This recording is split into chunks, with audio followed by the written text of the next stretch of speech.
Wow! Magluluto ako ng pusit mga kayam. Lalagyan ko ito ng toyo, kalamansi,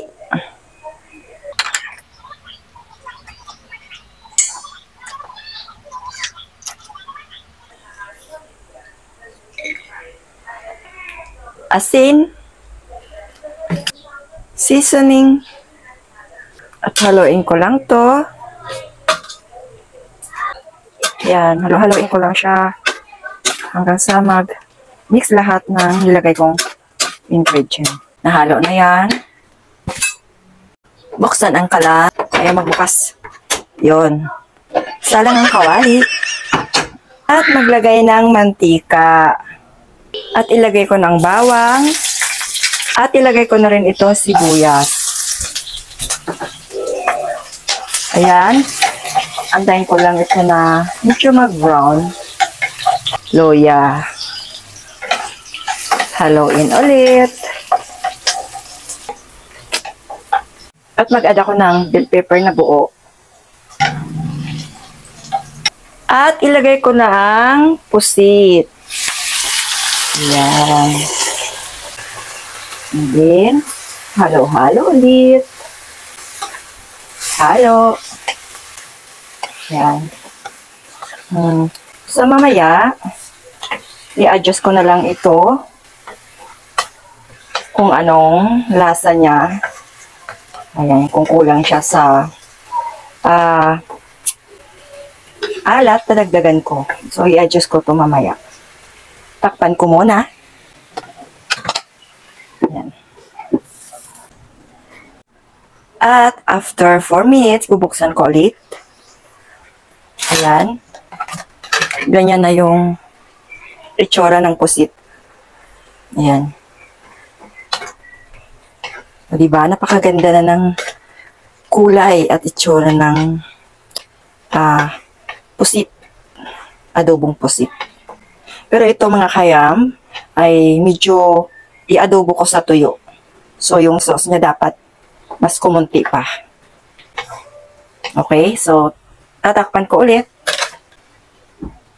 At after 5 minutes, bubuksan ko ulit. At ilagay ko naman itong suka. Ayan. Suka. Hindi ko siya haluin. Tatakpan ko ulit. At after 3 minutes, binuksan ko naman. Tingnan ko ito. Ayan. So, kailangan ng i-reduce ang sabaw. Dahil gusto ko siya ay medyo tuyo. Tuyo, yan. Adobong tuyo. Yan. Ayan. So, konting kulo pa, or konting bawas pa ng sauce niya, pwede na siya. Okay? So, antayin natin na kumunti yung sauce. At ito, bubuksan ko na ulit. So, ayan. O, konti na yung sauce niya.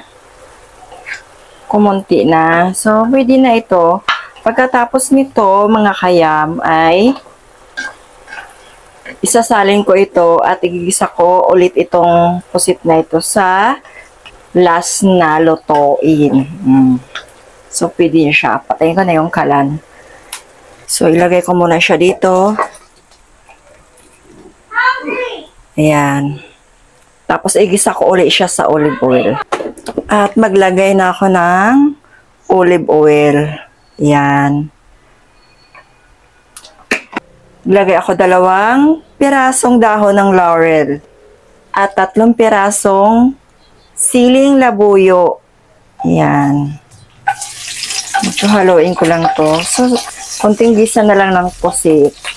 Medyo tusta-tustahin ko itong sili.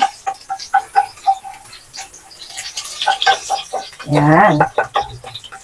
Onion leaf or dahon ng sibuyas na malalaki. Ayan. Haluin ko lang. Haluin ko lang ito. Ito na naman tayo. Si halo-halo. Pagkatapos, ilagay ko na ulit ang pusit. Ganyan lang kadali. Ganito lang kasimple. Ayan. Tikman ko na kung tama na ba sa lasa.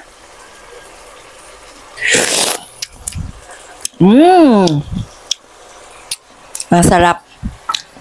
Tama lang yung alat niya at yung asim niya naghahalo. So, napakasarap na. Yan. At medyo maanghang. Ay, nako. Napakasarap. Ikaw kaya, kung mahilig kang magluto, abay, itry mo to or subukan mo ito. Siguradong magugustuhan ito ng buong pamilya. For the love. At ito na. Pwede ko nang iserve sa aking mga mahal sa buhay. Wow, bango-bango. Grabe.